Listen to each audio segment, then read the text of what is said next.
Hello, everybody. Welcome to Run and Code, humor in South Texas law enforcement. I'm your host T-Bone. With me, as always, my partner J-Man. J-Man, how you doing today? How you doing, everybody? All right, you ready? Glad this week is over, Mm-hmm. but you're starting another one. It's okay. It's bittersweet. We're getting paid, right? Getting paid. All right, as long as we're getting paid, because he who gets paid gets laid. Anyway, today what we're going to talk about though is something specific because we've had a lot of questions about traffic. Because we mentioned before that you and I are both traffic officers. So people have asked me to explain certain things in the traffic code, and I have written them down here so I don't forget any for you listeners, and we do appreciate your feedback and your questions. The traffic code, if you want to be specific, there's 1,000 reasons to stop a car in the traffic code. The obvious ones everyone understands is speeding, fail to signal, run a red light, stuff like that, the big obvious ones. And if you haven't done those things, the light's going behind you, and your thought, and I've heard this before, is, well, what other reason could there be for you stopping me? Yes, I've heard that too. We're going to explain it. When I'm getting out of my Tahoe to walk up to you, you should not be hollering out the window at me because I will talk to you when I get to the window of the car. So this drives me bonkers. I can't hear you. Traffic going by me on the left. I cannot hear you. So you're hollering for no reason. And all you're doing is just starting this off on a bad tone because I already know if you're doing that, this is probably going to go south because you're already mad. I get it. You got pulled over. But sometimes it might not be what you think. Maybe you have a tire going flat, didn't realize it. Maybe your bumper's hanging off and you didn't realize it. It might not be a crime I'm pulling you over for. I may be letting you know there's something wrong with your car Yeah. and that we need to get this fixed before you end up getting hurt or you're hurting somebody else. Yes. So start me off with some of the traffic code that you hear misconceptions about all the time. I want to start it off with this because it's just I see it. I'm seeing it more and more, and there's this staunch belief that we cannot stop and write citations for it. Window tint. Oh, thank you. In My the state of Texas, favorite. in the state of Texas, your back windows can be tinted. Your back windows. It can be as means dark as you want. dark as you want. The back windows. Your windshield past a certain point, and your two front driver and passenger windows cannot be below 25%. 25. For your front driver and front passenger, no, no less than 25%. Okay, so and I remember I pulled a person over, and they said, "Oh no, the window tint company said that I could do it. They did it this way, so it's legal." Well, I'm sorry to I'm sorry to to like kind of burst your bubble, but it's not legal. The legal limit is 25%. Yeah. So the windshield, and we're starting to see more and more of this. I'm seeing windshield tint, the entire windshield The tint. entire windshield. It's That only is a no-go in all 50 states. There's a reason for it. So I don't care what you saw in a car magazine or what you heard from your buddy on the street or what a guy who does window tint tells you because he wants you to pay for it and he's going to put it on. A reputable company will not put windshield tint on your car, on the windshield. They won't do it. But the non-reputable or just want money, yeah, they'll do it. They don't care because they're going to get paid. They're not the ones getting in trouble for it. You are. Yep. So let me explain and specify this. If you have a car for a car show and you trailer it everywhere, you could tint those windows as dark as you want because you're not driving down the road. But if you're driving that car on the road with a tinted windshield, that is a no-go in Texas. It's a no-go in all 50 states for a good, valid safety reason. And for a little bit further clarification, there on some windshields there's a AS1. You will see it, and you see a little hash mark next to it.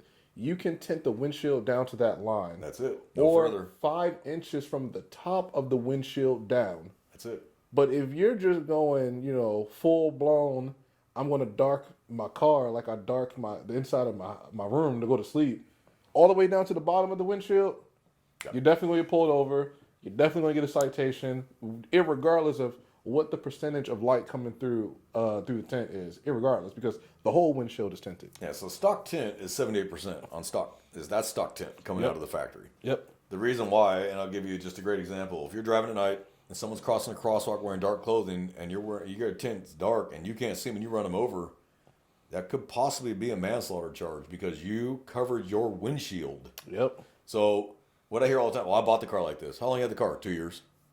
Okay, you've had 2 years to fix the problem. You chose not to. Yeah. Or, well, I read in a car magazine that you can do that now. No, you can't. There is reasons for it. Now, the side two windows is 25% and higher. The windows behind you and back can be as dark as you want. It's very easy for us to tell when you've illegally tinted your windows. Yes. I mean, it's instantly recognizable. Like, oh, yep, Because you can compare it with all the other cars going by. I can see that person. I can see that person. I can't see that car at all. Okay, now we're going to stop and have a chat. So, hearing, I was told this. Did you look it up? And this is the comeback I have all the time, people. Did you look it up?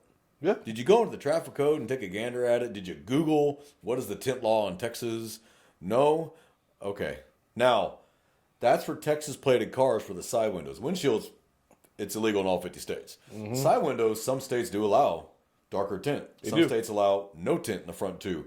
So if you got a plate that's out in Nebraska and you got a side tint that's darker than we allow in Texas, I'm not going to stop you just for that because I don't know what the Nebraska tint laws are and I can't enforce them anyway because it's Nebraska. Yeah. But a windshield is illegal in all 50 states. End of story. I'm going to stop the car. And I got my tint reader. I'm going to pull it out and I'm going to show it to you. You need to fix this. Now in Texas, we allow you, if it's a mechanical defect, to correct the defect and get the ticket dismissed. If you correct the defect prior to court, the judge will dismiss it because you fixed the problem. That's all we want you to do is fix the problem. Yep. But it is a safety thing. Yes. The windshield is definitely a safety thing. And the reason why the two windows in the front is so that you can see people crossing from your left to your right or from your right to your left as you're stopped. That's the whole purpose. So we're not trying to kill anyone's fun. If it's going to a car show and you're trailing it, you can do whatever you want to that car because it's not being driven on the public roadway. But you drive it on the public roadway, sorry. I have a tint reader and we're going to find out what your tint is. But I tell you right now, I've gotten to the point where I can say, that's 5%. 5%. Nailed it every time. Yeah. Because I've been doing it so long. Yep. And they're like, well, I didn't know. And that's the biggest one. I didn't know. That's the one phrase I hear from everybody. I didn't know. I didn't know. Well, you signed your license. You knew. Yep. And then just to throw it out there, because I'm pretty sure there'll be somebody that says, well, you guys are you're being untruthful because there is a way you can legally tint your windows There in is. Texas. The You got a tint waiver. Yeah, you got a tint waiver. Typically, doctor's note saying that it's doctor's orders that your window tint has to be up into a certain percentage. It's true. That is true. That is true. I've heard it before. I've seen it. And I've heard it before. I haven't seen it from the people that I've pulled over. Because if they're going to tell me that, They I have need to to see produce it. I need to see it. If I don't see it, but you tell me, I'm still going to write you the ticket. And Now you can bring that to court. yes, the burden of proof is on you during the court date. That's right. So if you have, like, let's say you're recovering from skin cancer or you have skin cancer, there's something wrong with your skin, a doctor can give you a note stating that you must have a tint, but you must have it presented upon request. So if it's in the glove box, you pull it, hand it to me, and you read it. And I've pulled a couple cars over, and they handed it to me, and I'm like, okay, sir, you're free to go. Yep. Have a nice day. Because they're now legal. So there's no more reason to talk to this person. Contact's over. Have a nice day. Now I'll walk up on the same car because I legally stopped it for the illegal tint. And turns out it was legal, but I still see drugs in the center console. Guess what? The stop was still legitimate. The stop was still valid. So guess what? That does not suppress the stop, which we talked about in the last episode was most to suppress. This does not suppress that. Right. So that's what people don't understand. I got another one here. Someone asked me to explain implied consent. Now, implied consent is for DWI purposes. If you sign your license and you're driving on the roads in Texas, you are telling us you give us consent to take your breath or blood. That is what you've done by signing your license and driving on Texas roads. Yep. So if we believe you to be impaired and we want to sample your breath or blood, you have limited choices. Here's what I mean by that. You can consent to give us breath or you can consent to give us blood. But if you refuse, then I now have the right to apply for a warrant and take your blood. We're going to find out what's in your system, whether that's alcohol or narcotics or both. Right. You don't get the choice. It's taken out of your hands. When we have no refusal, which piggybacks nicely with implied consent, no refusal. Some counties have, this county, this weekend is no refusal because it's going to be Memorial Day, Labor Day, July 4th, New Year's Eve, Thanksgiving. Some counties have no refusal, period. It's no refusal 7 days a week. We're going to get it from you. One way or another, we're going to get it from you. And the bar is not that high for that search warrant. It really isn't. Driving, admittance to drinking, and your performance on the field sobriety test, or if you refused it, but based on your slurred speech, bloodshot eyes, inability to stand straight, whatever, the judge will sign it. We're going to pull it. Now, if it comes back under a .08, okay. I had legal right to arrest you based on everything I saw. And if it's under a .08, hey, you got away with one. Yeah. Okay, it happens. If it's over, well, sorry about your luck, Chuck, you got caught. So that's implied consent and no refusal. So I wanted to bring that up because I've had that question before. Well, I don't give consent. That's fine. I get a warrant. No refusal allows me, and the implied consent allows me to obtain a blood warrant, which is a search warrant for your blood, send it to the lab. We'll pull 2 vials of your blood. One vial goes to the state lab where it's tested by the state lab. The other vial you can have tested by your own lab at your own expense and then compare the results. Yep. That's on you. If you choose to spend that money, that's on you. These people crack me up. Being a DWI officer, they crack me up. They're hammered. I mean, you can just smell it pouring out of them. They were doing 10 miles an hour on the highway with no lights on. And then they just have the gall. I didn't drink anything, and you can just smell it pouring out of the car. I love people when they roll down the window 2 inches, and it just pours right that 2 inches right into my nose. Like, I can smell it. We could go into off on a tangent about First episode we talked about DWI about DWIs for a good hour. Oh, you're ruining that person's life. It's not that big of a deal. Until they kill somebody. Now it's a big deal. That's going to be what I defer to every single time. Yep. When someone tells me that. Oh, why don't you go and talk to the family of someone a loved one they lost due to impaired driving? Yep. And you tell me if it's serious or not. You know, a Class B misdemeanor for DWI versus an intoxication manslaughter where you're looking at possibly up to 25 years. Yes. That's not a small deal anymore. That's a big deal. You've killed somebody. Now, I would like to explain that because it is part. Even though that's under the penal code, but it's part of driving. Yes. To become convicted of intoxication manslaughter, where you have killed somebody because you were impaired, and you must have caused the crash. So there's a difference. So there's some states where the misconception is that you can't get, if you're impaired, any crash is automatically your fault. That is not true. So to get intoxication manslaughter, you must have been impaired and been the cause of the crash that took somebody's life. Yes. So you have to have those two elements, and we discussed in the previous episode, elements of an offense. Mm-hmm. So that's the same thing with intoxication assault, which means by your driving actions, you caused the crash and you're intoxicated. Somebody is seriously injured, lifelong injury, maimed. That's serious bodily injury. So if you're drunk, but you're stopped at a red light and someone comes up behind you and plows into your car, and they die, that's not on you. That's on them. Right. You're still going to get a DWI because you were on the public roadway while intoxicated, but it's not an intoxication manslaughter assault because you didn't cause that crash. So that's the misconception. That there's some, like I grew up in California, there was always that misconception that if you're drunk, every crash automatically your fault no matter what. That is not true. Not true. Mm-hmm. But you're still going to get the base DWI because you're on the public roadway. Right. But I think we foot stomped DWI enough. Yeah. Yeah. Oh, Registration and inspection, and people are like, why is that important and why do you care? Let me explain why inspection and registration is so important. And on the inspection note, Texas is getting rid of inspection starting in 2025. I'm not looking forward to seeing some of the seriously jacked up cars we're going to start seeing on the roadway. See some Fred Flintstone mobiles on the road. We're going to see some horrible. It'll be a Porsche front end and you go back in with an El Camino. I mean, oh my God. I'm not looking forward to it.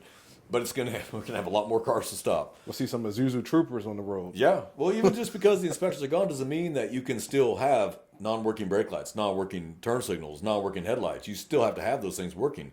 The state's just not going to charge you $750 anymore to make sure the car should be on the road, which I think is a huge mistake. Mm-hmm. Because if you pull into an inspection station, they tell you brake lights are out, you fix the brake lights, come back, get it re-inspected, it passes, and you register the car, you're good. Yeah. You fix the problem. That's all we want. Fix the problem. Brake lights serve a safety function. They serve a safety purpose. That's why they're there. So I have a problem with them getting rid of inspection, but out of my hands and above my pay grade. Yeah. They've signed it. Now, there will still be vehicles that have to be inspected. Commercial vehicles, I think, still will have to be inspected because they're commercial. But that's a whole different entity that does that. Regular passenger cars will not be inspected anymore. But you're going to start seeing, because cars will not pass the illegal window tint. Illegal window tint, they won't. Yeah. Because registration stations check the tint. But now they don't have that, so you're going to see darker tint. They're going to say, well, it's legal because they got rid of inspection. That doesn't make it legal. And that's another misconception we're going to start seeing is because they don't inspect now, it must be legal. It's not. For instance, all lights in the vehicle have to work. All the lights on the vehicle have to work. That is state code right out of the traffic code. All lights on the vehicle must be in working condition. That means if you have 3 brake lights in the back of your car, one's out, I can stop you because you have a brake light out. Fix it. There's 3 on the back of the car for a reason. 2 in the left and right, and 1 in the middle. Higher where it has higher visibility. Has to work. Yeah. Registration. Inspection. You cannot get a car inspected without valid insurance.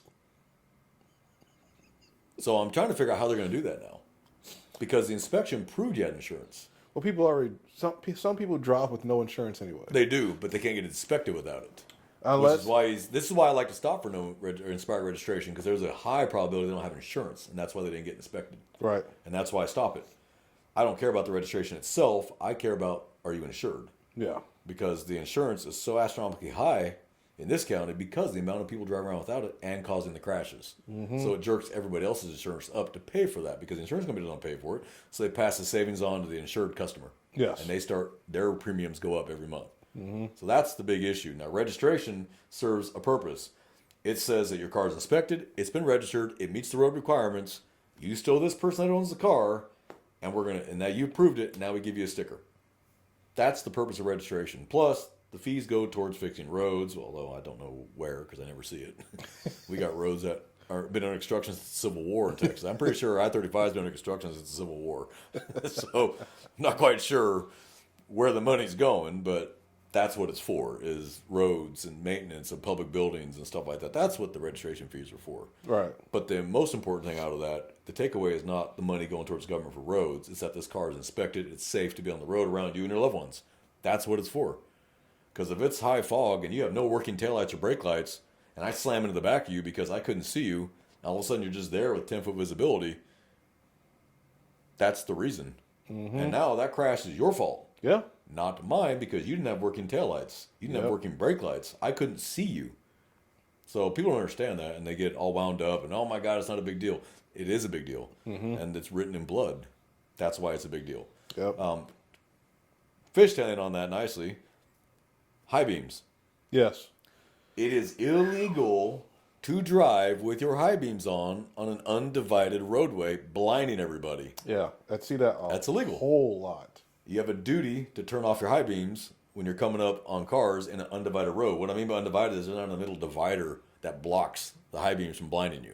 So if you're on a two-way road, and there's no middle divider, and you're coming up on traffic, you have a duty by law to dim your lights back down to normal so they don't blind the other person coming. Because if people don't understand about headlights point down at the road.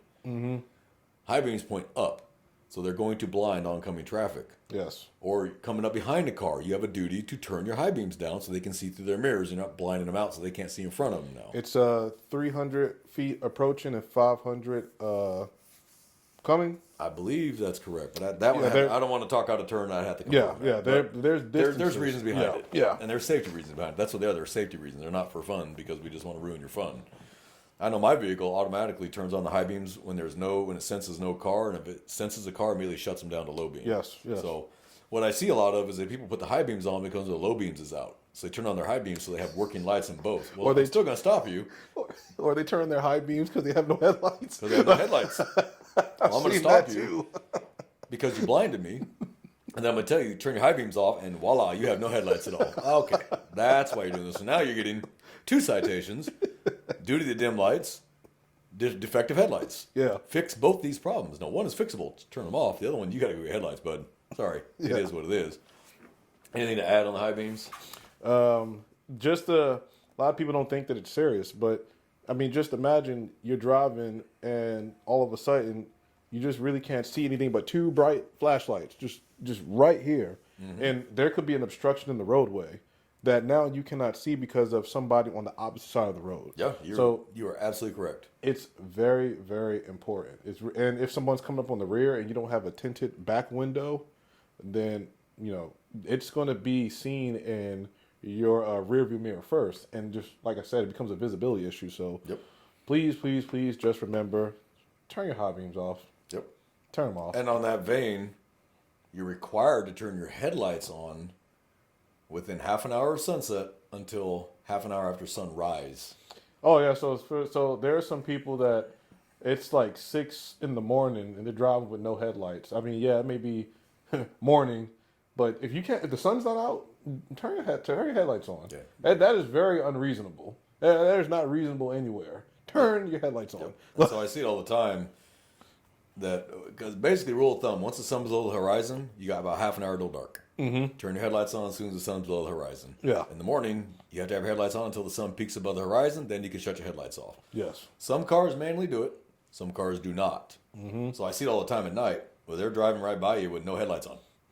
Everybody else around you has headlights, but not this one car who's trying to stealth it. And I pull them over. I'm like, you have to turn your lights on. They're on. No, they're not, or I wouldn't be stopping you. You have no lights on. You have no tail lights on. You have no headlights on. They can't see you in the dark. It's a black car. You're on the highway. We can't see you. And they want to argue it. And instead of arguing, here's a citation. Duty to display lights. That's the citation. You have a duty to display your lights. It is your responsibility as the driver of the car to know your equipment, know your car. Yes. Not ours. Yours. You're driving the car. So, yeah, that's another one. I'm going to let you discuss yield signs versus stop signs because I know you have you have a special love-hate with that one. Yield signs. They're there for a reason. A yield sign is not a stop sign, meaning that if let's just say you're coming on a curve, you're coming off a main thoroughfare, and here in Texas, you're coming off a main road and you want to turn right. Well, instead of you having to turn right in the intersection, there is another lane that you can just turn right onto the next roadway without having to be stopped at a light for those wanting to go turn left or continue on to the street, but just by going straight to the intersection. If there's no traffic coming, that yield sign is not a stop sign, meaning that you can just keep driving. Mm-hmm. The yield sign is there to let you know, hey, traffic's coming, so you need to stop until that traffic has either slowed to where you can pull in front of a slower moving vehicle, or there's no traffic coming, go ahead and proceed. But lots of times you see people stopped at the yield sign, and what that does is that person's impeding traffic. Yeah. They're impeding traffic, just 910 because they're backing up the traffic flow. They're going to cause congestion. Yeah, because there was no reason to stop. If there was no traffic coming that you had to clear for, then what are you sitting there for? But conversely, a stop sign is not a yield sign. So I've heard people tell me that. Hey, you ran the stop sign. Well, I yielded. But it's not a yield. It's not a triangle. It was a red octagon that said stop. It didn't say yield. Like, I slowed down. I'm like, well, if I started beating you, would you want me to slow down or stop? And it even applies to the highway because, and I know that this is a debate because even I had questions before, I started, working in this field. If you're getting on the highway, meaning you're on the entrance ramp onto the highway, the drivers on the highway are not supposed to yield to you getting on the highway. That is absolutely you correct. are supposed to increase your speed to match the speed of the highway flow of traffic and safely merge into the lane. But you will see individuals that are in the far right lane next to the entrance ramp at a dead stop. And they're slowing down. They're doing 40, but the highway speed is 60, 65, even 70.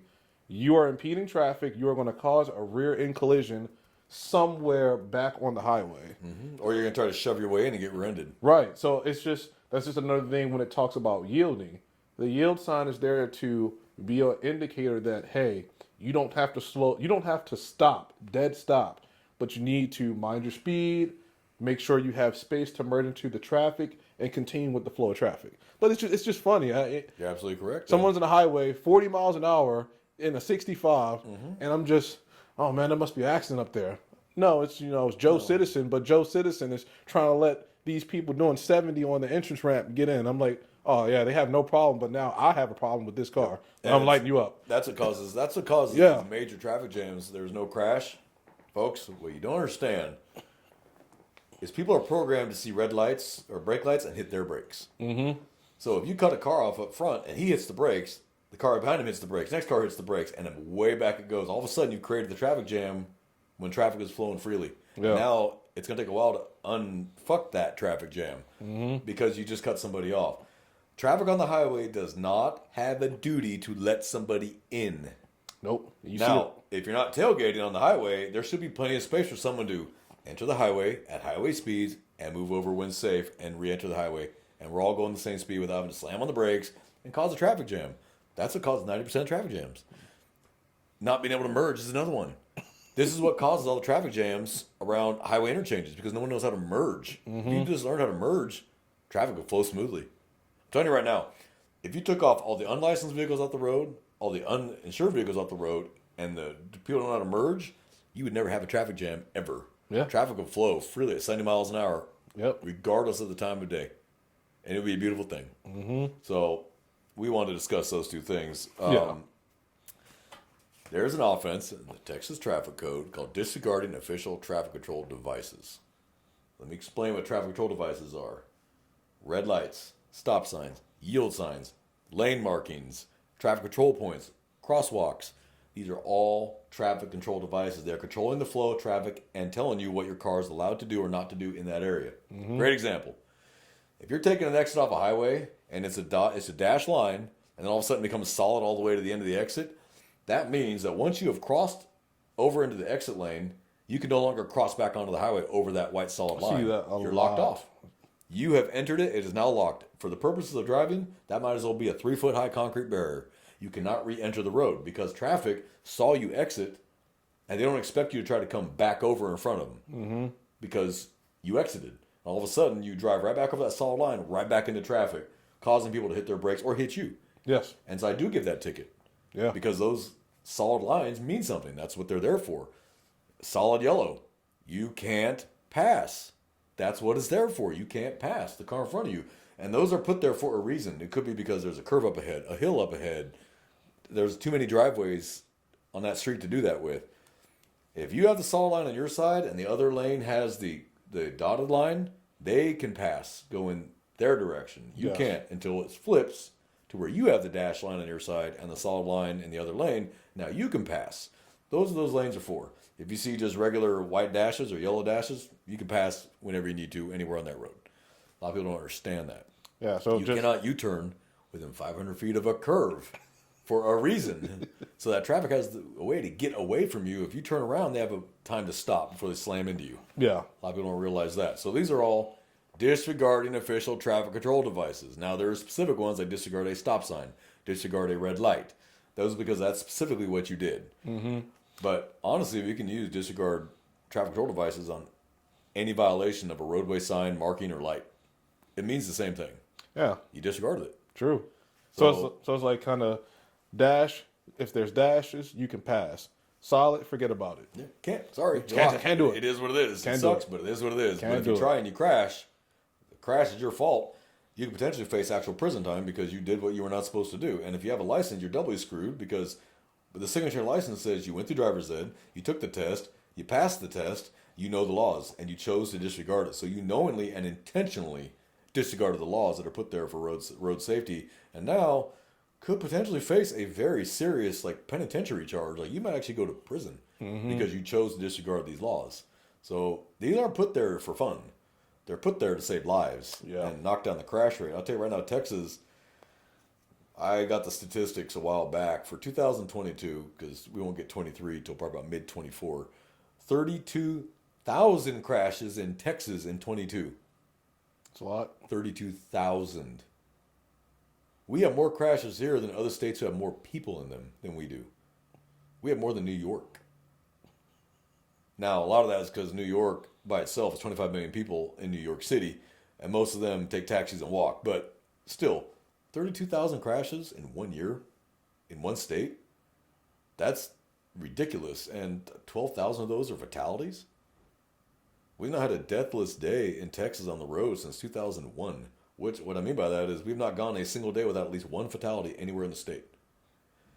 Crashes are always caused by one person doing something stupid. Yeah. A crash is very rarely the non-fault of somebody, unless it's like a cow got in the road, a horse got in the roadway. That's a little different. That's an animal. I'm talking about when two cars meet, somebody did something stupid. So opposing matter cannot occupy the same space at the same time. Somebody did something dumb. So that's what drives me nuts. People, well, it wasn't my fault. It wasn't my fault. It was one of his fault. And I just got to figure it out because neither one of these telling me the truth. But based on the roadway evidence, the skid, the yaw, the impact, something caused this. Oh, yeah. One, he did something dumb. And I'm going to figure it who it is so I can put him at fault. Yeah. People think, and I've done it before, where I've walked up on traffic stops, and while I'm talking to them, I see that they have bald tires. They think I can't give a ticket for that. Oh, yeah, absolutely. Of course I can. Ball tires is a safety It's a safety issue. The tire can only be down so much tread before it can't be on the road now. It will fail an inspection for a reason. Tread is there to keep the car from sliding around. That's what it's there for. If you're trying to run bald tires in the rain, you're going to crash. Might as well be ice skating. Might as well be. Tires are designed, roadways are designed to even drive the roadway speed on the speed limit sign with working tires to still be able to make turns like normal. Because the tires had a minimum of 3/32 of an inch of tread. But if you got bald tires, you try to take that same curve at 70 miles an hour that you could do with full tread, you're going to slide right out the road because physics don't change. And the physics are very unforgiving. Yep. It's one thing that's not that doesn't really care about social cues, feelings, whatever is physics. Physics, yeah, physics are physics. Another one, cracked windshields.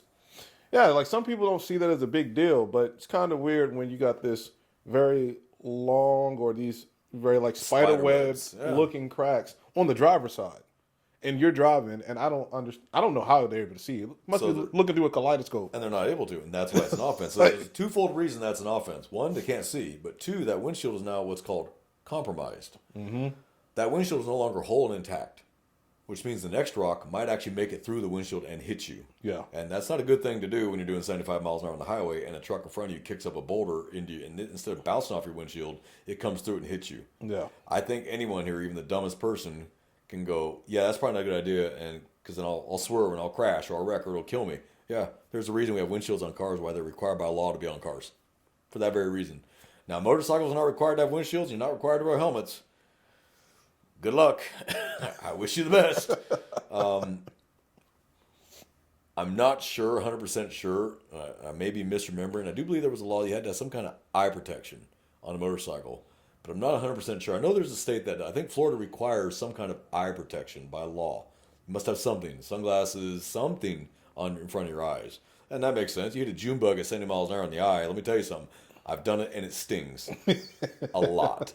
So not a bad idea to wear just some kind of at least eye protection. Goggles, sunglasses, something that protects your eyes. There's so many. I mean, there's just so many that you just want. Oh, front bumper. You have to have a bumper on your car. People don't believe me when I tell them that, but yes, by law, you have to have a bumper on your car. Yeah, you do. So if that bumper, which is the plastic piece, comes off the car, your airbag sensors are exposed. All a rock has to do is hit one of them, and they go off in your face at 70 miles an hour on the highway. Mm-hmm. I think anybody here can see where that might be a bad thing. Because all of a sudden you have an airbag coming out of your face at 300 miles an hour with a gunpowder charge, and you were doing 75. I can see where that might be an issue. It could be what we call startling. Yes. And you may take faulty evasive action, which you know from the crash system, and crash into somebody. So yes, by law, you have to have a bumper on your car. They're required to be there. I don't know why people think they can argue about this. It's black and white in the traffic code. You can read it yourself. Google it. Mm-hmm. I tell people all the time, you got a phone right here. You're driving with it. You're holding it. You were texting while driving while I stopped you. Maybe you should use that to look up a law. And let's talk about texting while driving. Yeah, that's a good segue. Texas, you cannot manipulate your electronic device in any way while you're on the roadway. That doesn't mean stopped or moving. On the roadway. People don't understand that. I see them all the time at lights, texting. Light's green, they're still sitting there texting. Sure, they're not moving. What are they doing? They're impeding traffic. Because the light's been green and you're sitting there, and I'm just sitting there staring. Now I take my body camera off, point it towards our car, and get a nice video of them sitting there impeding traffic. And I'll move the camera to show all the traffic behind them and the green light. You're not going to be able to argue this one with me. I'm going to win this one every time. And then I'll hit the air horn, and they'll, drop the phone and drive, and I'll pull them behind them, light them up, and believe me, traffic's going to let me in to pull this person over. They've been waiting for me to do it because they saw me. So light them up, pull them over, I'll walk up. Hey, the reason I stopped you is you're texting while driving. Oh, but I was stopped. You're on the public roadway. You were impeding traffic because the light was green for 10 seconds before you and I let you know that it was green by hitting my air horn, and they dropped the phone. There's a reason that's not legal. Well, I was on my maps. I was looking at my music. Doesn't matter. You don't have to specifically be texting. You're manipulating your device, and you're not watching the road. Yeah. That is the offense. And that came from that crash in New Braunfels, where that kid killed 13 people because he was texting and crossed head on and hit that tour bus. I remember that. Yeah, and the governor changed that law almost overnight because it used to be just a city ordinance. Cities could make an ordinance, texting, driving is illegal in the city limits, blah, blah, blah. That became a state law overnight. People don't understand. Glued to your phones. It's just put it down. The danger's coming through your windshield. That's where the danger's coming from, is your windshield. Right. So maybe you should pay attention to your windshield. It's not worth it. Put the phone down. So if you're texting a 7-second text, you've crossed 3 football fields in 7 seconds at highway speed, 60 miles an hour. That's a long way to go, and think nothing's going to change in front of you. Car moves over in front of you, slamming the brakes, or try to get to that exit, you hit that. People, pay attention to the road. Don't worry about your phone. It sucks, but don't worry about your phone. Now, I use text to talk, or talk to text on my iWatch, but I can still watch the road in front of me while talking on my iWatch, I can still see the road in front of me. I'm not looking down at my lap on a phone. Mm-hmm. That's why that's not illegal. That's not illegal at all. Mm-hmm. Because you can still watch the road. It's the ones holding the phone in their hand, looking down at their lap. And I love people tell me, when I pull them over, I pulled you over texting while driving. No, I didn't. So you were sleeping? What do you mean? You were looking straight down at your lap and not moving your head, so you weren't watching the road. So what were you looking at? Your dick? Okay, I was texting. I know you were texting. I saw it. They think for some reason that we can't tell what they're doing. Like we're just stupid, too stupid to realize what you were doing. No, we realized it just fine. Mm-hmm. We figured it out. Big brains over here. We figured it out pretty rapidly. A mirror. You have to have at least one working mirror. Yeah. You have to be able to see your blind spot. That's what the mirror's for. And nobody knows how to adjust their mirrors, I've noticed. They have them straight into their car. No, you have to see the blind spot. That's what the mirror's there for. So you can change lanes having to crank your head all the way around to look. Now, should you still look maybe over your shoulder when you're changing lanes to the right? Probably. Probably not a bad idea. Could be a motorcycle right there in the blind spot. Yeah. And we're not even going to start talking about commercial vehicles. I'm not a commercial vehicle inspector, but I'll tell you right now, I will never trust gravel haulers. Because the commercial vehicle inspection unit and the traffic unit I work in has yet to pass a commercial gravel hauler. I'm not talking about freight or fuel. I'm talking about gravel haulers. I've yet to see one pass the safety inspection. I'm talking blown tires, brakes not working, all things that should scare the hell out of you if you're on the road around them. Because there's the belief that this, like the traffic code, is just nothing but for us to use to harass people, to go on fishing expeditions. When you look in countries that really don't enforce traffic laws that they have on the books, it literally looks like Mad Max Fury Road on the road in those videos. If anybody listening has been to Mexico, yeah, that's what it looks like. I mean, cars that should not be on the road. They got so many lights on some of these pickup trucks in Mexico, it looks like an aircraft landing on final approach. It blinds everybody. Now, that serves a purpose if you're driving out in Durango in the middle of nowhere in the desert. Yeah. You're on a roadway. There is no reason to blind every car coming at you for a mile. That is just stupid. But that's the consequence of not having vehicle inspections. Mm-hmm. Or at least enforcing it. I'm sure it's on the books. They just don't enforce it. Yeah. So we enforce them here. So that knocks down the crash rate, believe it or not. I love how Europe does things. When I was stationed in Europe, if you didn't have insurance, they put a boot on your car, and that car doesn't move till you bring current proof insurance back down to the police station. They're going to charge you for the pleasure of removing that boot off your car, and that car don't drive again until you bring that insurance in. I think that's wonderful. I think that's fantastic. I don't remember ever seeing an uninsured vehicle when I was in Europe. You had to have it. Yeah. But they made sure you were going to have it. If they pulled you over no insurance, it was a mandatory automatic tow, no questions asked. That car's gone. Goes right to the tow yard, and there it sits until you bring insurance. I think it's a wonderful idea. And that's why I only paid $80 a month for a 2 million euro policy, which is 4 million American. But it was $80 a month. Can you imagine how much a $4 million insurance policy would cost here in the United States? Oh, astronomical. Oh, it'd probably be $800 a month. That's the clean driving record. So, do you have any you want to address before we close this out and wish everybody a wonderful weekend? There's another trend too that I'm seeing is headlights being any other color than white. Thank you. Now, I forgot that. The state of Texas, the headlamps must be white. It's in black and white. so the headlamps must be white. But there are a lot of cars that I'm seeing with headlights that match the paint color of the car because it's cool. Amber, red, purple, yellow, green, blue. And don't get me wrong, I think it looks cool. You see like a cherry red, Dodge Challenger, maybe with a black racing stripe, something like that. And then he has, pretty cool looking red headlights. Hey, that's awesome. But what's not going to be awesome is the traffic stop that we'll have to do when you stop and I write you a ticket for using equipment not approved. And when I specify what it is, red headlights. Yep. So the traffic code says all headlights must be white. Yep. That's it. There's no end all. There's nothing no way that you can get around it. Like, it's very specific. So turn signals in the front must be white or amber. Mm-hmm. Turn signals in the rear must be red or amber. Yep. And the only white light you can display in the rear of a car is your reverse lights when you're in reverse, and that is it. That is it. So when we tell you, let's say the lens on your tail light is busted out, But you hit the brakes, they come on. But one of them is white now because we can stop you for that because you're displaying white light to the rear, not while reversing. Yep. So you're going to throw people off because is this guy reversing on me? And they freak out and slam on the brakes because all they see is white lights all of a sudden, and everybody knows that means reverse. Yes. Let's talk about underglow. Now, underglow is legal, which drives me up the wall, drives me bananas. But you cannot have flashing red and blue underglow. Which I've seen before. I've seen that, and I'll stop that car because those colors are reserved for law enforcement and first responders. You cannot have red and blue flashing underglow in your car. That is absolutely illegal because you are impersonating a police officer and you're forcing cars on purpose to get out of your way. They see the red and blue, you pass them, ha ha, laughing. You're not a police car. Yeah. And that's why they're doing it. That's the only reason they're doing it. Don't tell me they just love the colors red and blue flashing. They're doing it to get traffic out of the way. So that is absolutely illegal. 100% illegal. Cannot do it. Now, what is not illegal, and we were all told growing up was illegal, was having the interior dome light on your car while driving at night. That is not actually illegal. So there was always a misconception when I was growing up Oh, okay. that, if you have the dome light on while driving at night, it's illegal. It's not. Not one bit illegal to have the dome light on in your car while driving. Do I recommend it? No. Because you're still at night flashing out your vision by having a light on inside the car. Yes. It's not illegal. So just so y'all know, you can drive peacefully and in safety with your dome light on, but I don't recommend it. Yeah. So folks, here at Running Code, we like to find the funny, but we do like to educate. Yeah.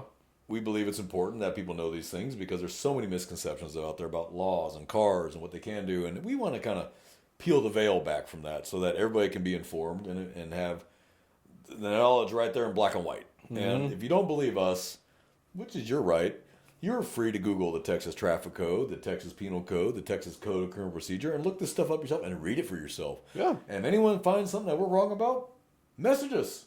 We'd be happy to print a retraction. We're not the media. We'll tell you we were wrong. We have no problem saying, "Hey, we were wrong." We're not CNN, so we're Fox. I don't want to bash. Yeah. There you go. There you go. I'll bash them I both left appreciate and it. right. I appreciate it. We have no problem admitting when we're wrong, but prove it, just like we can prove it. So, listeners, we hope you have a fantastic week. Fellow officers, be safe. Please be safe in this coming week. Now the holidays are behind us. Thank you, God and Greyhound, they're gone. Back to business as usual. Don't forget your reports. It's 24, not 23. I'm going to see a lot of scratches. I'm going to do it myself. I'm going to write 23 and have to slide through it and put 24 for about the next month. But everybody have a safe week. Listeners, take care of yourselves. Anybody's got questions, please shoot them to us at our Twitter and Instagram at Running Code.